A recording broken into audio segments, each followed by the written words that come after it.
All right, well, hopefully you're done eating, and I'm glad that you're not done talking because we'll have some time for that. But if you haven't joined us before, one of the things that we've been doing at these men's breakfasts is just studying men of the Bible, things that we learn from them, both good and bad, right? Because we recognize they're imperfect people. And so we just have tried to have some different men that come and will speak to us and share with us from God's Word. So this morning, I asked Aaron Roach if he would come. Aaron serves over at the door with our brothers and sisters over there, and I met him here, I don't know, a few months ago at one of the pastors' conferences, and just have been impressed with his character and his ability just to talk about the Word, and so I just asked if he would come and share with us, and so he'll give you a little bit more about who he is. Then we're just going to open the Word together and study Joseph this morning. So is that all right? So let me pray for us, and then Aaron will come and speak. Lord, thanks for the beautiful day. Thank you for the privilege of being together as men. Thank you for the gift of being men. And we ask, God, that you would use your Word today and your Spirit to just change and transform our lives, that we might be and become who you called us to be as men. And so thank you for just giving us this privilege this morning. We just pray for Aaron that you would speak, Lord, through your Spirit, through him and his Word. And we just pray that you would be honored and glorified in all of it. In your name, amen. Thank you, sir. Good morning, gentlemen. I know I haven't met most of you. You may have seen me around here a couple times over the last few months. To give you a little bit of background on myself, I am a native Oregonian, so I was born in Klamath Falls. I grew up in the valley over in Newburgh. So I was 2 when my family moved there. I have grown up in the church. My mom's mother was Lutheran, my dad's parents were Catholic, and we fell out between, and I became a non-denominational Christian, is basically where I landed. So that's been faith, my journey. I found my faith, my belief in Jesus Christ through Young Life.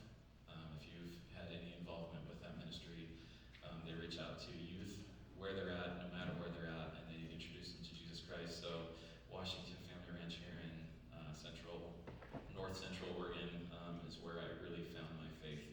And it was through men reaching into my life where I needed it most, where my father wasn't stepping into it. Oh, you can get that? No, you're good. I'm just giving you a hard time. So Young Life played a pivotal part of my life in me finding my faith in my journey, understanding that it really is like men being men and where we're supposed to be, and being the man of God that we are supposed to be moving forward.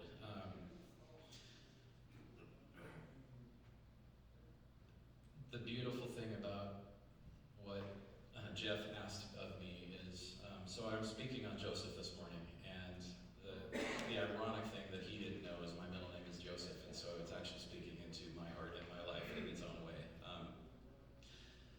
I started studying the names and the meaning of names while I was in college, and I started to realize very quickly that God, in his divinity, whatever the meaning of your name is awfully very imbued in the character of the person that you have. And so if you haven't studied yours, I would encourage you to take a look at yours. So my talk this morning is Joseph, man of vision and valor.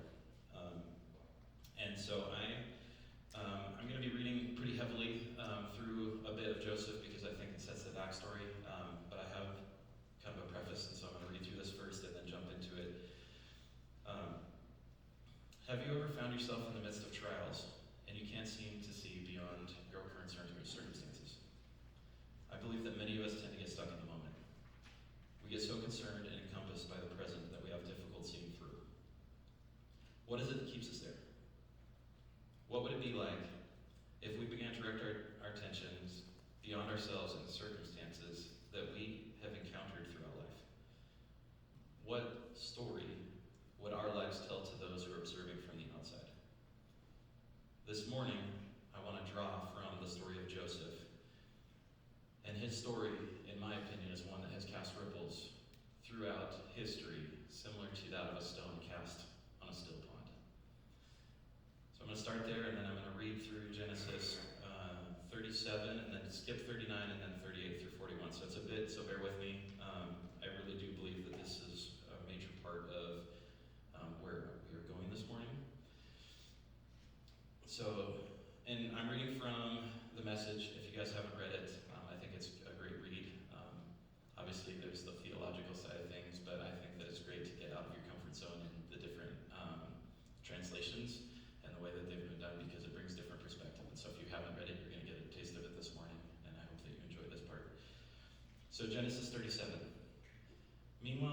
settled down where his father had lived, the land of Canaan.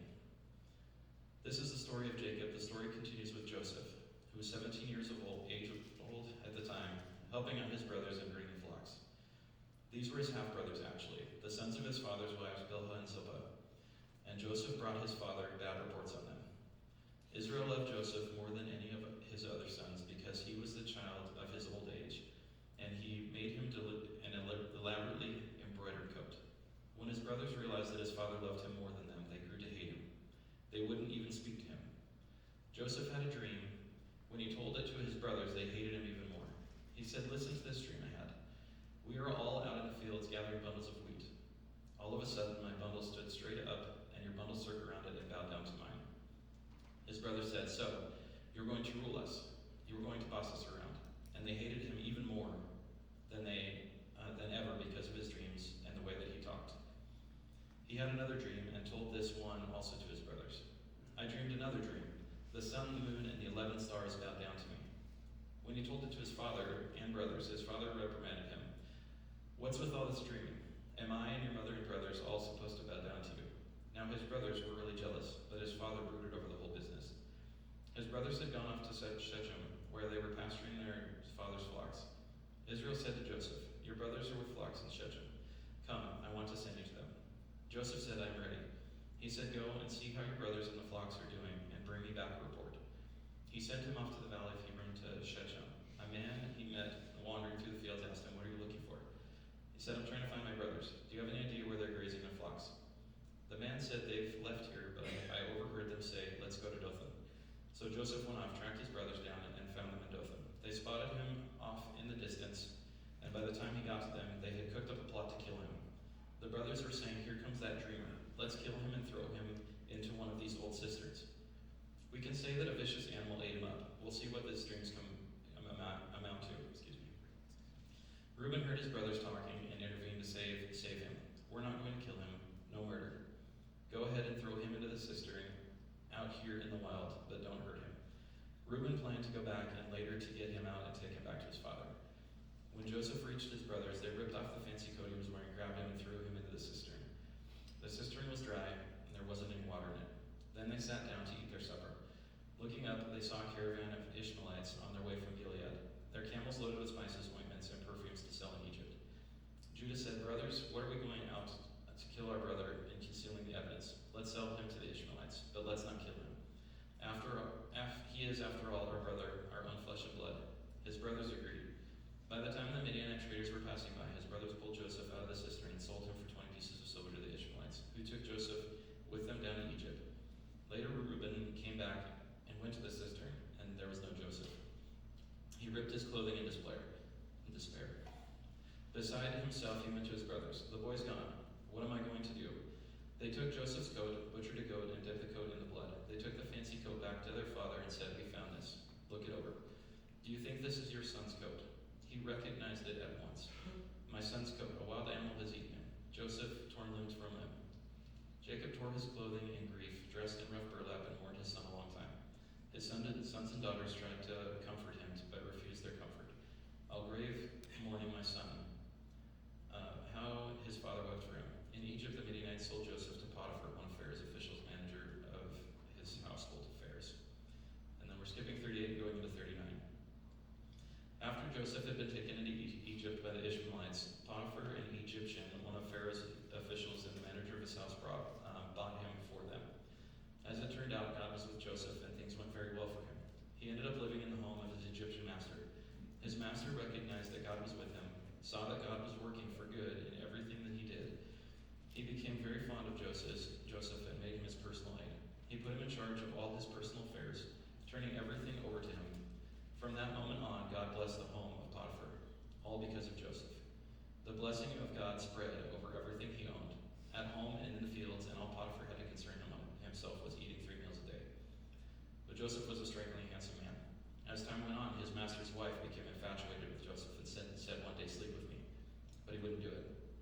He said to his master's wife, "Look, with me here, my master doesn't give a second thought to anything that goes on here. He puts me in charge of everything he owns. He treats me as an equal. The only thing he hasn't turned over to me is you, your wife. You're his wife after all. And how can I violate his trust and sin against God?" He refused to go to bed with her. On one of these days, he came to the house to do his work, and none of the household servants happened to be there. She grabbed him by his cloak, saying, "Sleep with me." But he left his cloak in her hand and ran out of the house. When she realized that he had left his coat in her hand and run outside, she called her house servants. "Look, this Hebrew shows up, and before you know it, he's trying to seduce us. He tried to make love to me, but yelled as loud as I could. And with all my yelling and screaming, he left his coat beside me here and ran outside." She kept his coat right there until the master came home, and she told him the same story. She said, "This Hebrew slave, the one that you brought us, came after me and tried to use me for a plaything. And when I yelled and screamed, he left his coat with me and ran outside." When his master heard his wife's story, telling him, "There are things your slave did to me," he was furious. Joseph's master took him and threw him into the jail, where the king's prisoners were locked up. But there, in jail, God was still with Joseph. He reached out to him in kindness. To him, he put him on good terms with the head jailer. The head jailer put Joseph in charge of all the prisoners. He ended up managing the whole operation. The head jailer gave Joseph free rein, never even checking in on him. Because God was with him, and whatever he did, God made sure it worked out for the best. And then stepping into 40. As time went on, it happened that the cupbearer and baker of the king of Egypt crossed their master, the king of Egypt. Pharaoh was furious with his two officials, the head cupbearer and the head baker, and put them in custody under the captain of the guard. It was the same jail where Joseph was held. The captain of guard assigned Joseph to see their needs. After they had been in custody for a while, the cupbearers and baker, while being held in jail, both had a dream on the same night, each dream having its own meaning. When Joseph arrived in the morning, he noticed that they were feeling low, so he asked them, the two officials of Pharaoh, who had been thrown into jail with him, "What's wrong? Why the long faces?" They said, "We dream dreams, and there's no one to interpret them." And Joseph said, "Don't interpretations come from God? Tell me the dreams." And first the head cupbearer told his dream to Joseph. "In my dream there was a vine in front of me with 3 branches on it. It budded, blossomed, and clusters ripened into grapes. I was holding Pharaoh's cup. I took the grapes, squeezed them into Pharaoh's cup, and gave them to Pharaoh." Joseph said, "Here's the meaning. The 3 branches are 3 days. Within 3 days, Pharaoh will get you out of here and put you back on your old work. You'll be giving Pharaoh his cup just as you used to when you were his cupbearer. Only remember me when things are going well with you again. Tell Pharaoh about me and get me out of this place. I was kidnapped from the land of Hebrews, and since I've been here, I've been doing nothing to deserve being put in this hole." When the head baker saw how well Joseph's interpretation turned out, he spoke up. "My dream went like this. I saw 3 wicker baskets on my head. The top basket had assorted pastries from bakery, and birds were picking at them from the basket on my head." Joseph said, "This is the interpretation. The 3 baskets are 3 days. Within 3 days, Pharaoh will take your head, impale you on a post, and the birds will pick your bones clean." And sure enough, on the 3rd day, it was Pharaoh's birthday.